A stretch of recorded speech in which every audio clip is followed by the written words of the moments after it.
In our headlines on this Tuesday afternoon, March 14th. North Korea test launches 2 short-range ballistic missiles towards its eastern waters early on this Tuesday in a second show of military might in as many days.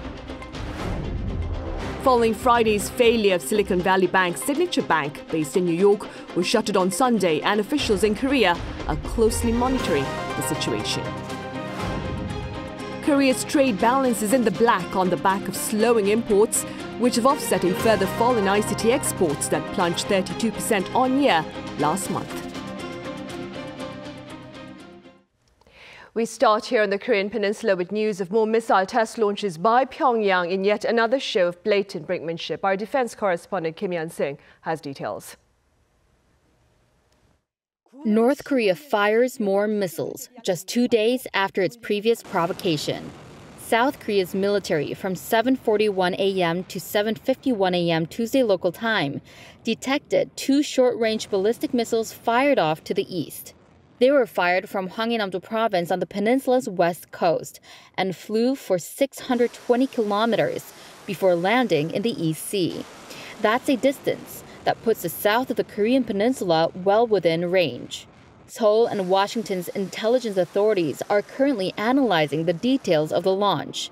South Korea's Joint Chiefs of Staff said in a statement that North Korea's consecutive missile launches are serious acts of provocation and a clear violation of UN Security Council resolutions. It is demanding an immediate stop to these actions. It also said that it has strengthened monitoring and vigilance for any possible extra launches, and that it's working closely with its U.S. ally to maintain full readiness. The U.S. Indo-Pacific Command also said that it is aware of the recent ballistic missile launches, and that these actions highlight the destabilizing impact of North Korea's weapons programs. It gave assurances that U.S. commitments to the South Korea's and Japan's defense remain ironclad. This is North Korea's 5th ballistic missile firing this year. It also closely follows North Korea's 2 submarine-launched missiles on Sunday, of which the North claims to be strategic cruise missiles, which hints that these weapons could be nuclear-capable. U.S. National Security Advisor Jake Sullivan said to reporters on Monday that the U.S. is analyzing these submarine-launched tests to gauge the North's full weapons power. Pyongyang has been stepping up its weapons tests and fiery tone as a clear protest against the Seoul-Washington military exercises. The Freedom Shield, the largest joint drill between the allies in 5 years, kicked off Monday. It lasts for 11 days total and runs through some realistic war scenarios on computer-based simulations and extensive field training that factors in the up-to-date progress of North Korea's weapons capabilities. To the training, the U.S. is also expected to deploy its strategic assets, some of its most formidable weapons that could include nuclear-powered aircraft. Kim Hyun-sing, Arirang News.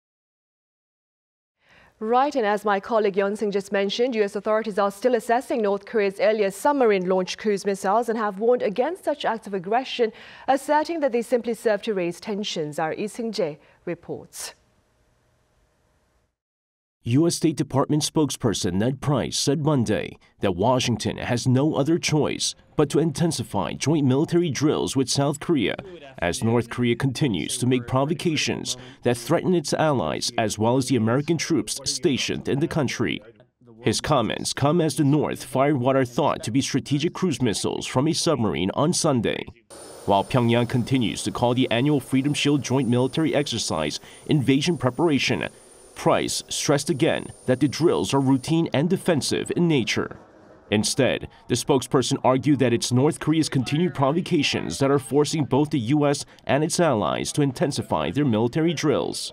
Also speaking to reporters on board Air Force One on Monday, U.S. National Security Advisor Jake Sullivan slammed North Korea's recent missile launches, stressing Pyongyang's provocations will not prevent the U.S. from maintaining peace on the Korean peninsula. Sullivan said Washington is continuing to analyze the latest submarine-launched cruise missile launches in terms of capability, adding that the North first tested a submarine-launched missile in 2016. When asked if the recent provocations marked a new capability, Sullivan said the North has been refining and trying different iterations of submarine-launched missiles. And as questions remain over whether or not the North will eventually conduct a seventh nuclear test, the State Department stressed that such action would constitute a dangerous provocation that would require a response by the United Nations Security Council. According to Price, the North has already finalized all of the steps needed to conduct another nuclear test. Lee Seung-jae, Arirang News. Staying in the U.S., President Joe Biden has taken it upon himself to ease public concerns about America's banking system following the failure of Signature Bank on Sunday, which came just after the shutdown of Silicon Valley Bank on Friday. Our Han Sung-woo covers his words. U.S. President Joe Biden on Monday local time pledged stiffer bank regulations after the nation's regulators were forced to impose emergency measures following the collapse of Silicon Valley Bank and Signature Bank. Biden said Americans can be confident that the banking system is safe and that their deposits will be there when they need them. That includes small businesses across the country that bank there and need to make payroll, pay their bills, and stay open for business. No losses will be, and this is an important point, no losses will be borne by the taxpayers.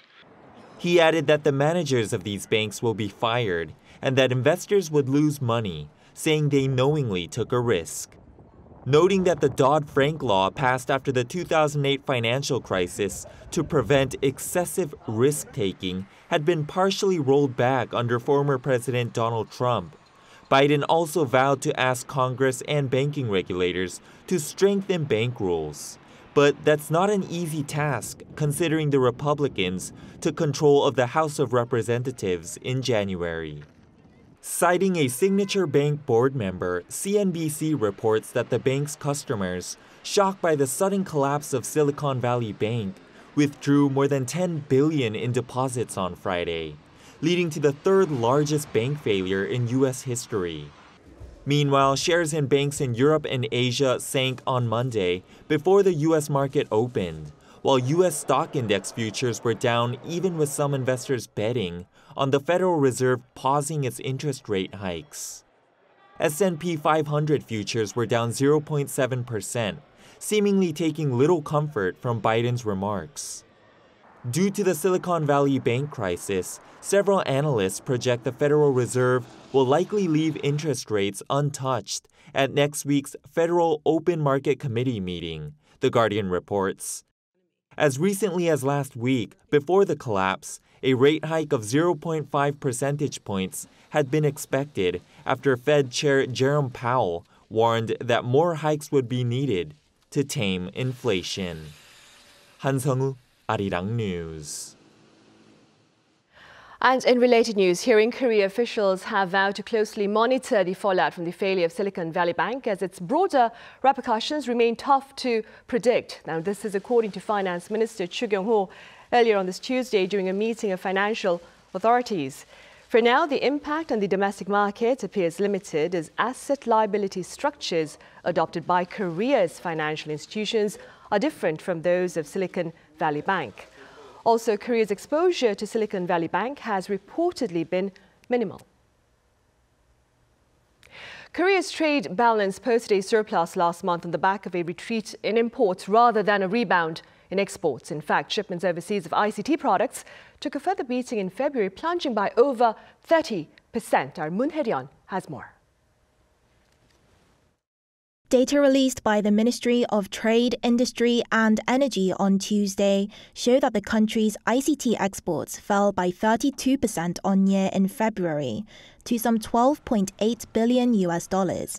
However, the country's trade imports in February also fell, dropping 3.6% to stand at $11 billion, leaving a trade surplus of $1.8 billion. This is the 8th consecutive month in which tech exports for the country have shown an on-year fall, although the decline eased slightly compared to the more than 33% fall in January.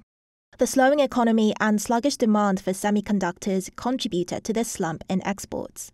Shipments of semiconductors fell on-year by 41.5%, with memory chips such as DRAM affected the most heavily, declining by over 50% compared to the same month last year. The price drop for DRAM chips was a key factor, with prices steadily falling to under $2 for an 8GB chip, down from around $3 in the first half of last year. Outbound shipments of displays and computers also showed a downturn, falling by 42.2% and 58.6% respectively on-year.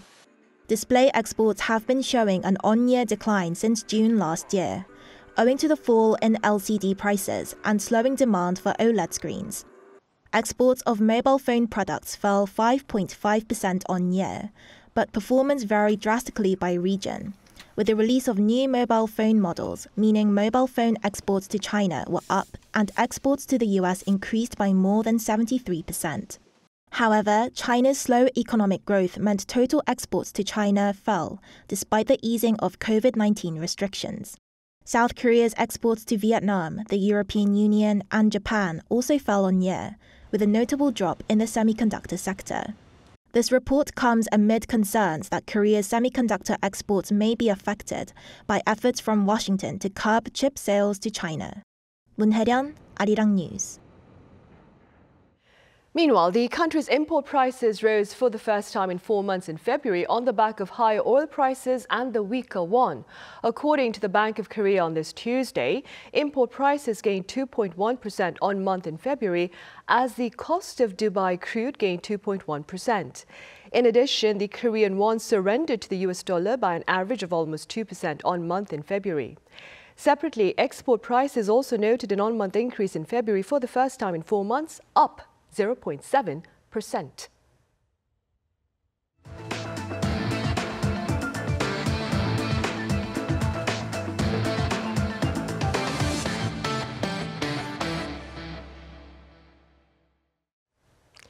Come tomorrow, that is Wednesday, health authorities here will share the final fate of indoor mask requirements, which remain in place on public transportation, pharmacies and hospitals here.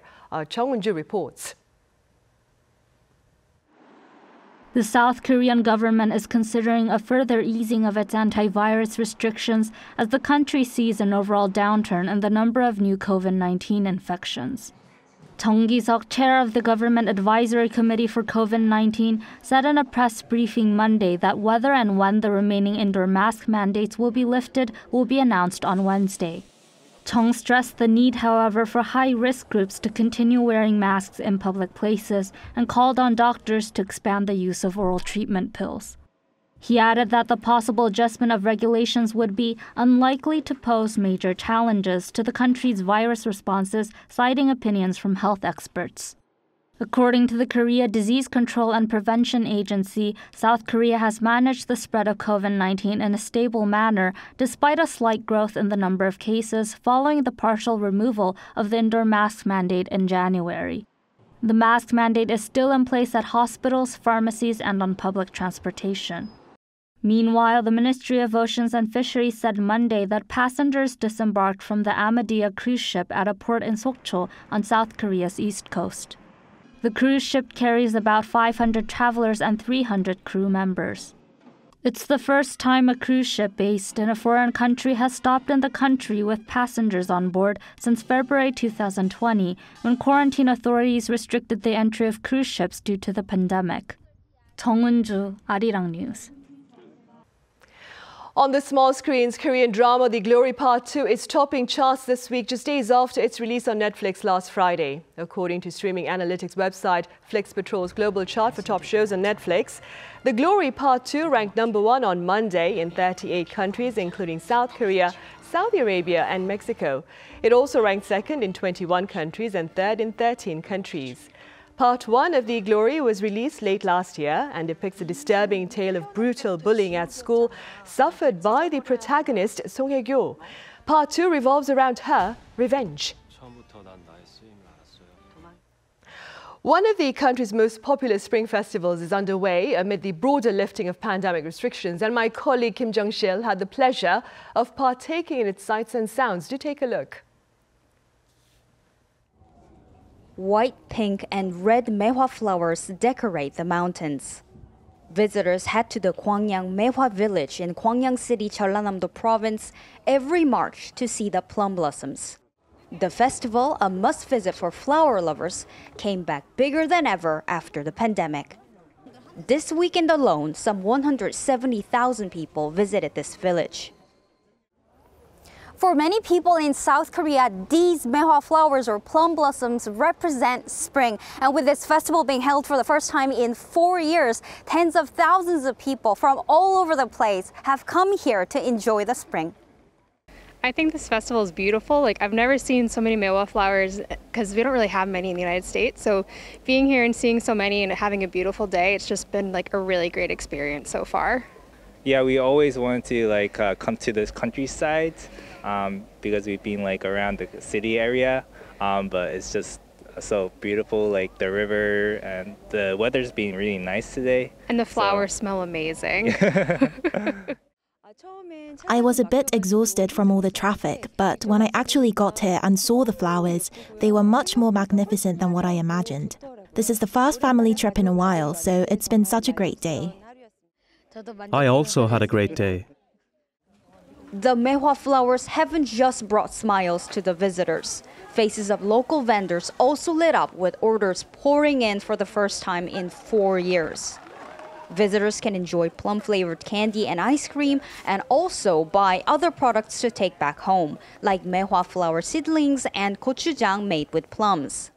The city officials say the entire city is basically a festival site, as anywhere people go, there will be Maehwa flowers in one way or another. The festival runs until Sunday, March 19th, when the flowers begin to fall. Kim Jung-sil, Arirang News, Gwangyang. A local variety of lettuce has its farmers and producers here very excited about its alleged benefits with regard to sleep disorders. Our Cho Sang-win explains. This is a type of lettuce called Heukharang. They're grown locally and organically as part of a joint venture between a group of farmers and the Jeollanam-do Province Agricultural Agency. Farmers say they've chosen to grow lettuce because they're cost-effective and show higher yields compared to other vegetables. From our harvesting experience, we could see they produce economically higher value per square meter of land than other produce, which helps increase profits. A total of 11 designated farms specialize in producing these lettuces, which have shown to contain 24 times the amount of lactucin compared to normal kinds, a type of natural property abundant in lettuce leaves known to have sedative effects. That's why in Korea, it is said that eating lettuce makes you sleepy. The lettuces grown here are sourced for various health supplements and products sold in more than a dozen department stores nationwide, and the farmers believe there's an even bigger opportunity to be seized here. It started as a project to differentiate locally grown produce from others, and as the Nagoya Protocols were issued in 2012, the importance of such practical resources spiked, and that's how Jeollanam-do decided to grow one of its own. There are currently over 20 ways the lettuce can be used, from its stems to the leaves, in making a variety of products ranging from tea to juice, powder, and fermented jelly. The products are also being shipped to China, Japan, and France, and are being ready to be sent to around a dozen more countries. Heukharang was organically certified by the US and the USDA, and also registered for FDA. Locally, farmers say they're hoping their products can benefit some 640,000 people who struggle to sleep at night. The market size of lettuce-based natural sleep aids is expected to grow at least 5% every year, and they believe that Heukharang can be the main source. Cho Sang-min, Arirang News.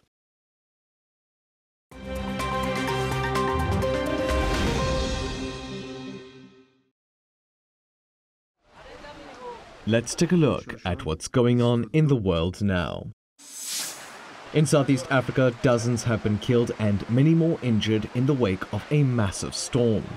According to officials in Malawi on Monday, at least 99 people have been confirmed dead and dozens have been hospitalized after Cyclone Freddy hit the country's southern region at the weekend.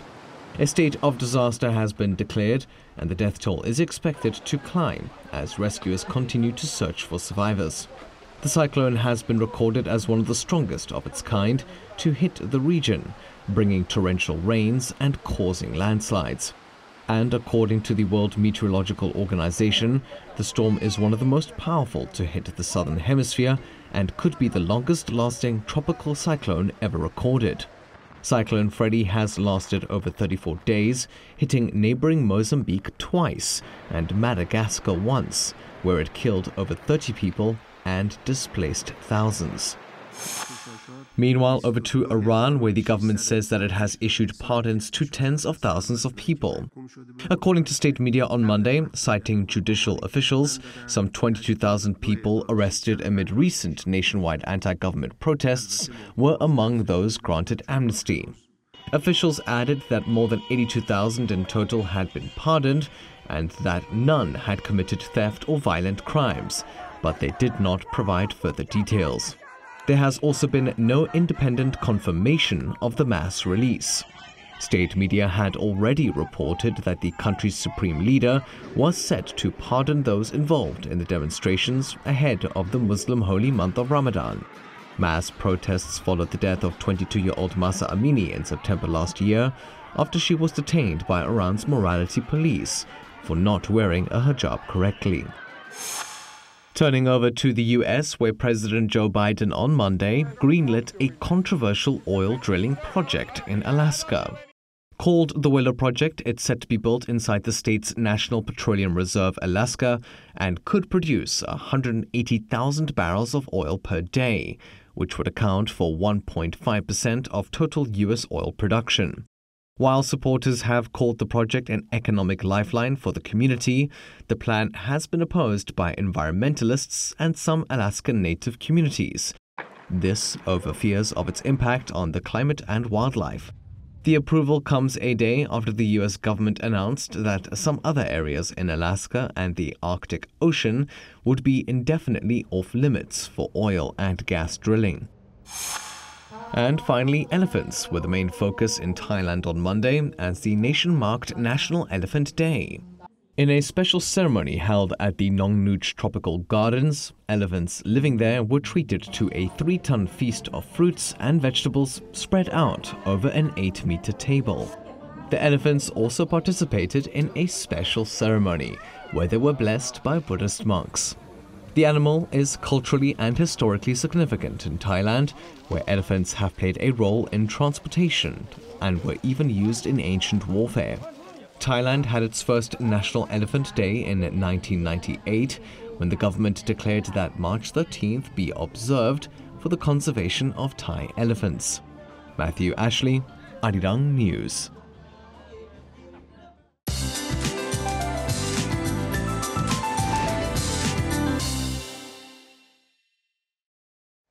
Good afternoon. After a chilly start, temperatures are rebounding quite nicely along with warm southwesterly winds, meaning temperature gaps between lows and highs can be as wide as 15 degrees Celsius. You know, it's easy to come down with a cold around this time, so please take good care of yourself. Afternoon temperatures are going up about 7 to 8 degrees higher than yesterday in most parts, and southern regions are seeing highs near 20 degrees Celsius this afternoon. But also please drink plenty of water to stay hydrated. A dry weather advisory has been reissued in some parts of Korea, including here in Seoul. Skies have gotten brighter with normal to good air quality nationwide, so it's a good day for an afternoon walk. But be mindful of more up and down temperatures. Meanwhile, strong wind is expected through tomorrow, blowing in excess of 25 meters per second, which is strong enough to uproot trees. Take precautionary measures to secure your property. That's Korea for you, and here's a look at the international weather conditions.